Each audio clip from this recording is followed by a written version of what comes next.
Kali ni kita nak cerita pasal World Superbike Phillip Island Round 1 dengan Toby Performance. Yang baru dengan channel ni, aku nerd seorang rider yang obses dengan racing motor.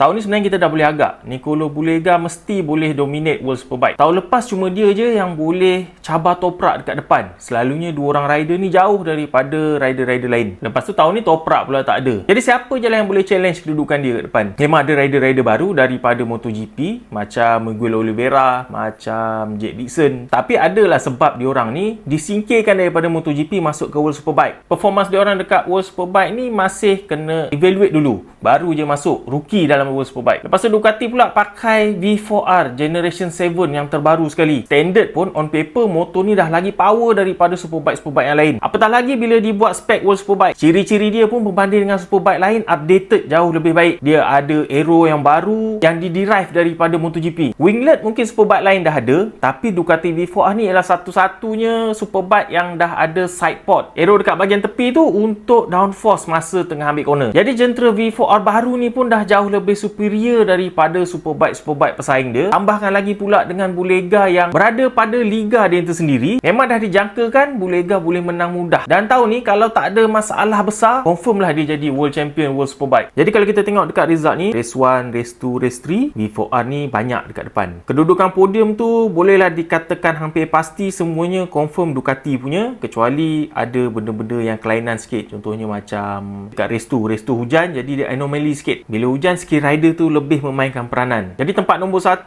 nampaknya memang Nicolo Bulega punya untuk sepanjang musim 2026 ni. Tempat kedua, tempat ketiga pula, prediction aku ialah dia akan berganti-ganti dengan rider-rider Ducati yang lain. Berganti-ganti. Lepas tu di luar kedudukan podium, berganti-ganti jenama lain pula. Jadi untuk musim 2026 ni, ada dua situasi yang menarik. Yang pertama ialah macam mana seorang rider boleh buatkan motor yang biasa-biasa nampak laju. Ini kita cerita pasal toprak. Bila toprak tak ada, kita tengok BMW M1000RR ni duduk mana. Padahal rider dia pun bukannya calang-calang. Danilo Petrucci dan juga Miguel Oliveira, dua-dua ni ialah bekas pemenang dalam MotoGP. Bukan calang-calang. Tapi dengan profil diorang yang hebat tu pun, M1000RR ni masih lagi di luar kedudukan podium. Memang ada masalah teknikal. Tapi kalau tak ada masalah teknikal pun, Miguel Oliveira sendiri yang mengaku, dia kata nak dapat top 10 pun sebenarnya agak susah untuk keadaan sekarang ni. Jadi jentera M1000RR tu nampaknya sebenarnya masih jauh lagi gap dia dengan jentera Ducati. Cuma tahun lepas ada toprak rider yang luar biasa, dia buatkan jentera tu nampak boleh bersaing hebat. Masa ni lah kita boleh appreciate macam mana sebenarnya tinggi skill toprak ni. Situasi yang kedua pula terbalik daripada cerita tadi. Macam mana sebuah jentera yang mempunyai prestasi yang baik boleh menaikkan rider dalam carta kedudukan. Ini kita cerita pasal Bimota. Tahun ni sejak daripada testing pun Bimota tu dah nampak potensi untuk tampilkan performance yang baik. Jadi kalau kita tengok dekat result ni, Bimota tak jauh. Dekat race pertama, SL Bassani kedudukan keempat, diapit oleh Ducati. Lepas tu Alex Lowes pun tak jauh, dekat kedudukan ketujuh. BMW pun duduk bawah dia. Dua rider ni sebelum ni duduk belakang-belakang je. Tapi sebab dengan Bimota, diorang boleh duduk dekat depan. Ini bila jentera yang baik, dia boleh bawa rider ke depan. Jadi performance Bimota ni agak baik daripada tahun lepas. Hujung-hujung musim memang dah nampak dia orang macam bangkit. Lepas tu tahun ni nampaknya awal-awal lagi dia dah duduk depan dah. Jentera special ni yang menggunakan nadi, enjin sebuah Kawasaki ZX-10, tapi dia punya chassis dan handling dibuat oleh Bimota. Untuk yang tak tahu, Bimota ni sebenarnya dah Kawasaki punya. Kawasaki beli. Sebab itulah boleh terjadinya kacukan jentera Bimota dengan Kawasaki ni. Selain daripada pengeluar ni, Honda nampaknya awal-awal lagi dah kena mandi bunga. Kedua rider utama crash, Jake Dixon dan juga Somkiat Chantra, dan mengalami injury yang teruk, terpaksa rehat dulu, digantikan dengan rider lain dulu. Honda kena mandi bunga. Lepas tu Somkiat Chantra pun kena mandi bunga. Dah lah crash banyak dekat MotoGP tahun lepas. Ini baru je masuk World Superbike, injured lagi, rehat lagi. Yamaha R1 pun nampak macam tak improve daripada tahun lepas dengan Jonathan Rea. Nampak dia orang struggle nak duduk dalam top 10 sekalipun. Jadi dia punya ayam tambatan cuma Locatelli, Remy Gardner dan yang lain-lain tu semuanya nampak macam lagi susah. Itu pun struggle untuk duduk dalam kedudukan top 10. Tapi yelah, R1 ni pun sebenarnya lama dah tak update. Update dia yang last pada tahun lepas cuma tambah winglet yang macam tak payah tambah tu. Alvaro Bautista dapat podium nombor 3 dekat race 2 selepas dia pindah ke pasukan satelit Bani Ducati pada tahun ni. Performance dia ni masih lagi terjejas sebab tambahan berat balas yang diletakkan dekat jentera dia sebab dia ringan sangat. Isu ni masih jadi perdebatan lagi. Orang cakap dah 2 tahun dah dia punya performance drop macam ni. Daripada selaju-laju rider duduk dekat depan, tiba-tiba dia susah nak dapatkan podium pun sebab letak berat tu. Tapi macam mana pun World Superbike punya bos cakap berat ni sebenarnya nak bagi adil. berlainan, bercanggah pula dengan pendapat peminat dan juga Alvaro Bautista sendiri yang kata ini sebenarnya macam diskriminasi dekat rider yang kecil. Tahun ni juga kita tak nampak Andrea Iannone. Tempat dia digantikan dengan rider lain. Agak logik sebenarnya apa yang terjadi ni sebab Iannone daripada cerita yang kita dengar tahun lepas macam demanding sangat nak jentera factory. Kalau tak dapat factory tak nak race, ataupun nak race tapi nak support macam factory. Dia punya demanding tu banyak sangat tapi tak sebanding dengan dia punya prestasi. Menang kalah dia pun tak konsisten sepanjang tahun lepas. Dia lagi nak demand macam-macam. Dari segi team, kita boleh nampak yang ada banyak lagi option luar. Ada rider-rider daripada Super Sport yang laju-laju. Ada drop out daripada MotoGP. Ada drop out daripada Moto2. Ada banyak lagi pilihan lain yang boleh meninggikan peratusan nak menang tu berbanding dengan nak keep rider yang demanding macam ni tapi tak adalah laju mana pun. Tahun ni juga tak ada kelibat Mi Honda Racing. Tak tahulah ini satu berita baik ke berita buruk. Mungkin berita buruk sebab tak ada nama Petronas dekat World Superbike. Tapi mungkin baik juga sebab kalau ada pun tapi macam tahun lepas, baik tak ada. Jimatkan je lah duit tu. Jadi kesimpulannya dekat round di Phillip Island, kita boleh nampak Nicolo Bulega dominasi sepenuhnya World Superbike. Round-round yang akan datang pun kita dah boleh jangkakan benda yang sama.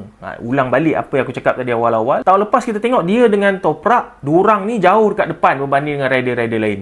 Jadi tahun ni tak ada Toprak untuk cabar dia. Dia pula dah dapat jentera V4 baru yang lebih superior lagi. Susahlah nak lawan dia. Miguel Oliveira rider yang baik. Bukannya kita cakap dia rider loya, tapi daripada segi prestasi dia rasanya susah untuk dia turn around M1000RR tu untuk cabar Nicolo Bulega macam Toprak buat. Sama juga halnya dengan Petrucci. Apa-apa pun ini cuma jangkaan kita je. Benda apa-apa pun boleh jadi. Mungkin tiba-tiba macam boleh klik dengan M1000RR tu boleh fight dengan Bulega, kita tak tahu. Jadi kita tunggu je round seterusnya. Itu je untuk kali ni. Okay, prop aku hari ni Alpine Star Supertech R10 daripada Brab Motorsports. Ini ready stock. Kalau nak boleh beritahu.